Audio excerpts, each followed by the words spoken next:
आमंत्रित कर रहा हूं हमारे बीच फिरोजाबाद उत्तर प्रदेश से अनूप जी एडवोकेट हमारे बीच हैं और मैं अनुरोध उन सभी वक्ताओं से है कि वे कम समय में अपनी बात को बहुत ही प्रखरता के साथ में रखें।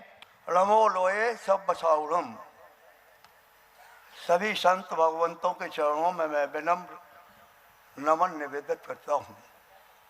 आप सभी को सादर जय जनेन्द्र समर्पित करता हूँ। बात 30 वर्ष की हो और समय 3 मिनट का हो तब निश्चित रूप से कुछ असमंजस हो जाता है, लेकिन बात को 3 मिनट की जगह 2.5 मिनट में अगर हम कह सकें तो हम समझेंगे हम अनुशासन से बद्ध हैं।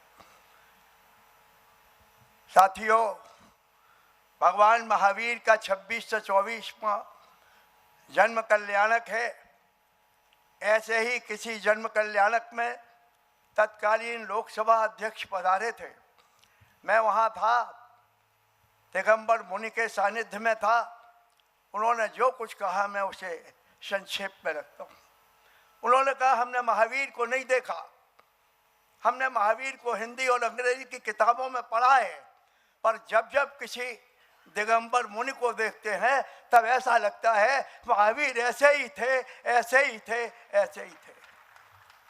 कहना मैं ये चाहता हूँ कि 17 जून 1967 को अविभाजित बिहार के हजारीबाग जिले में श्रेष्ठी श्रावक सुरेंद्र कुमार जी के एक बालक का जन्म हुआ, जिसका नामकरण हुआ नवीन कुमार।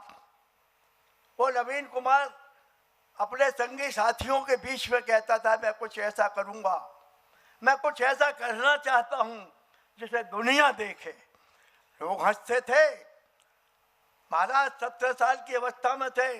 संत शिरोमणि आचार्य विद्यासागर जी का सम्मेद शिखर जाना हुआ, तब इनका कोई आकर्षण नहीं हुआ 83 में, लेकिन 84 में भाव बदले और 1984 में वैराग्य की धारा बह निकली।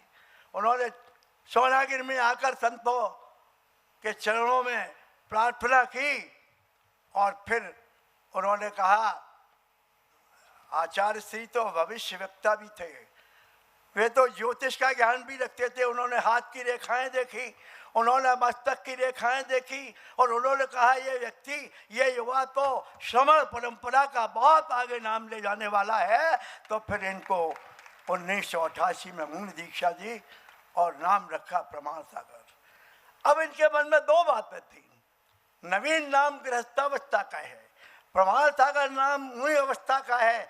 क्या कोई ऐसा काम हो सकता है जो नवीन भी हो और प्रामाणिक हो? तब फिर गुणायतन की कल्पना सामने आई और इतिहास में जो गुणायतन बनने जा रहा है, अब तक हम ये पढ़ते हैं कि निगोद क्या होता है, हम कहाँ घूमते हैं, पहला गुणस्थान क्या होता है, दूसरा क्या होता है, तीसरा क्या होता है, चौथा क्या होता है। महाराज ने वो कल्पना साकार कर दी है सम्मेद शिखर में। वो दिखाएंगे वहाँ चलचित्र की तरह कि व्यक्ति ऐसे घूमता है और सिद्ध सला तक इस प्रकार से जाता है। ये दुनिया में नवीन आदर्श होगा, ये प्रामाणिक होगा। इसलिए हम आज केवल और केवल ये भावना भाते हैं कि जिस संत ने 38 वर्ष की इस साधना में 37 वर्ष पूरे हुए और 38वें दीक्षा दिवस पर 83 वर्ष की परिपक्वता प्राप्त की है। हे गुरुदेव, हम 100 साल जिए, हम 100 साल जिए, अभी तो 84 साल के, और आपका आशीर्वाद है कि इस उम्र में भी हम भक्त चले आते हैं। आपका सानिध्य प्राप्त करने के लिए हम 100 साल जिए और 100वीं साल में भी आपकी चरण वंदना करके आपका आशीर्वाद प्राप्त करें और इस जैन धर्म की, अहिंसा धर्म की पताका शंका समाधान के माध्यम से जैन और जैनेतर में जो दुनिया में फैल रही है वो और निरंतर चौगुनी गति से आगे बढ़े।